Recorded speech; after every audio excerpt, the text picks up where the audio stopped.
할렐루야. 3월 22일 토요일 매일 말씀 묵상입니다.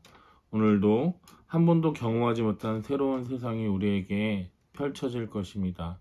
이 세상을 주신 하나님 앞에 감사하며 오늘도 새로운 말씀으로 역사하실 하나님을 기대하며 살아갈 수 있는 저와 여러분 되시길 주님의 이름으로 축원합니다. 오늘은 시편 74편 12절에서 23절까지의 말씀입니다. 함께 읽겠습니다. 하나님은 옛적부터 나의 왕이시며 이 땅에서 구원을 이루시는 분이십니다. 주님께서 주님의 능력으로 바다를 가르시고 물에 있는 탄인들의 머리를 깨뜨려 부수셨으며 리오 야단의 머리를 짓부수셔서 사막에 사는 짐승들에게 먹이로 주셨으며 샘을 터뜨리셔서 겨울을 만드시는가 하면 유유히 흐르는 강을 메마르게 하셨습니다. 낮도 주님의 것이요 밤도 주님의 것입니다. 주님께서 달과 해를 제자리에 두셨습니다. 주님께서 땅의 모든 경계를 정하시고 여름과 겨울도 만드셨습니다. 주님, 원수가 주님을 비난하고 어리석은 백성이 주님의 이름을 모욕하였습니다. 이 일을 기억하여 주십시오. 주님께서 맷 비둘기 같은 주님의 백성의 목숨을 들짐승에게 내주지 마시고 가련한 백성의 생명을 영원히 잊어버리지 마십시오. 땅의 그늘진 곳마다 구석구석 폭력배의 소굴입니다. 주님께서 세워주신 언약을 기억하여 주십시오. 억눌린 자가 수치를 당하고 물러가지 않게 해주십시오. 가련하고 가난한 사람이 주님의 이름을 찬송하게 해주십시오. 하나님 일어나십시오. 주님의 소송을 이기십시오.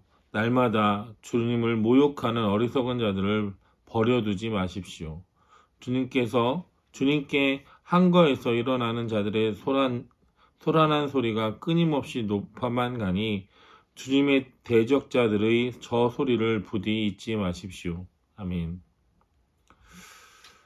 계속 말씀드리는 거지만 우리가 살아가는 세상은 때때로 억울할 때도 있고 부당하다고 생각할 때도 있고 여러 가지로 합리적이지 않을 때가 있다는 것을 말씀드렸습니다.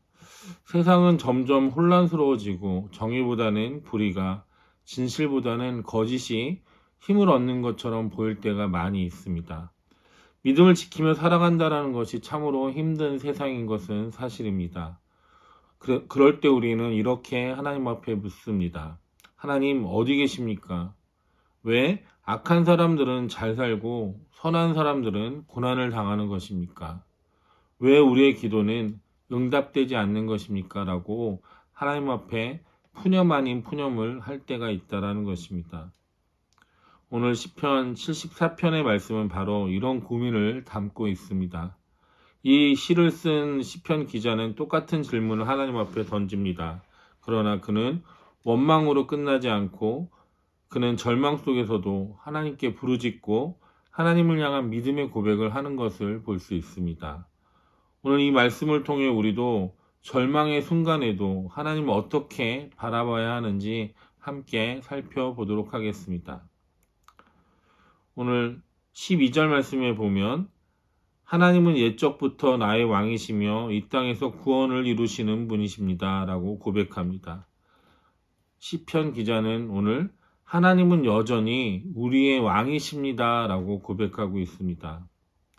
그리고 하나님께서 이 땅에서 구원을 이루시는 분이신다라는 것을 다시 한번 고백하고 있습니다. 우리가 믿는 하나님은 어떤 분이십니까? 바로 지금 내 삶이 힘들고 어려워도 세상이 혼란스러워도 하나님이 왕이시다라는 것은 변함이 없습니다. 하나님 과거에서도 지금도 역사하고 계시고 앞으로도 구원으로 역사하실 것은 우리는 믿어야 합니다. 하나님은 어제도 우리의 왕이셨고 오늘도 우리의 왕이시며 영원히 우리의 왕이십니다. 설령 우리가 이해할 수 없는 상황이 온다 할지라도 하나님이 일하시고 하나님이 왕이시라는 것은 변함이 없다라는 사실을 우리는 꼭 기억해야 합니다. 혹시 지금 우리의 환경이 어렵고 하나님의 다스리심을 의심할 수 있는 상황일 수도 있지만 내 생각과 다르게 흘러간다고 해서 우리의 인생에 하나님이 안 계신다라는 것은 아니라는 것을 꼭 기억해야 됩니다. 그래서 우리가 붙잡아야 할 첫 번째 메시지는 무엇이냐면 하나님은 여전히 우리의 왕이시다라는 그 말씀을 꼭 붙잡아야 합니다. 두 번째로 보면 13절에 주님께서는 주님의 능력으로 바다를 가르시고 리와 야단의 머리를 짚부수셨습니다. 주님께서는 달과 해를 제자리에 두셨고 땅의 모든 경계를 정하셨으며 여름과 겨울을 만드셨습니다. 시편 기자는 이 말씀을 하면서 하나님은 모든 만물을 다스리신다라는 것을 고백하고 있습니다. 우리는 가끔 세상이 너무 어두워 보일 때가 있습니다. 하나님이 지금 아무 일도 하지 않으시는 것 같다라는 생각을 할 때도 있습니다. 세상이 혼란스러운데 하나님은 어디 계신가라고 생각할 때도 있습니다. 그러나 우리는 눈에 보이는 현실만을 판단하고 바라보지만 하나님은 태초부터 세상을 다스리셨고 지금도 모든 세상을 다스리시고 주관하신다라는 것을 우리는 믿어야 합니다. 우리가 알지 못하는 순간에도 하나님은 일하고 계십니다. 우리가 이해할 수 없는 방식으로 하나님은 역사를 주관하고 계십니다. 혹시 지금 상황이 힘들다고 하나님의 손길을 의심하고 있지는 않습니까? 우리의 삶 속에서 하나님이 다스리심을 인정하지 않고 있지는 않습니까? 우리가 두 번째로 붙잡아야 할 메시지는 무엇이냐면 하나님은 지금도 모든 것을 다스리고 계시다라는 사실입니다. 시편 74편 18절에서 20절까지의 말씀을 보면 주님, 원수가 주님을 비난하고 주님의 백성이 고통을 당하고 있습니다. 주님, 주님의 언약을 기억해 주십시오라고 고백하고 있습니다. 시편 기자는 절망 속에서도 하나님께 부르짖고 있습니다.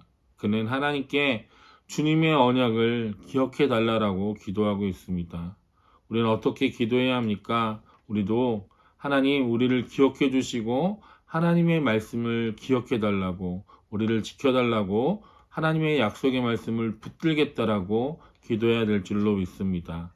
하나님은 우리의 기도를 들으시고 또한 응답하십니다. 그리고 하나님은 하나님의 약속을 꼭 지키시는 분이십니다. 이사야서 41장 10절 말씀에 우리가 잘 알고 있는 말씀입니다. 두려워하지 말라, 내가 너와 함께함이라 라고 말씀하고 계십니다.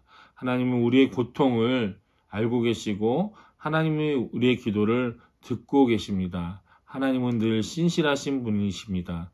그래서 우리가 붙잡아야 할 세 번째 메시지는 무엇이냐면 하나님께 부르짖고 하나님의 약속을 붙잡아야 한다는 것입니다.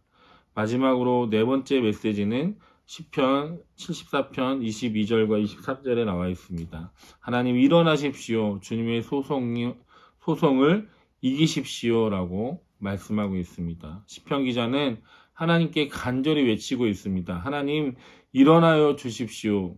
그리고 하나님 내 삶에 개입해 주십시오라고 부르짖고 있습니다.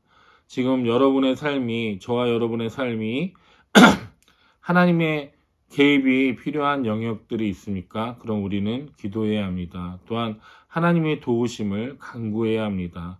우리가 낙심하지 말아야 할 이유는 하나님께서 반드시 일하시기 때문에 우리는 낙심할 필요가 없습니다. 하나님께서 정의를 행하시고 우리의 기도를 응답하실 것입니다.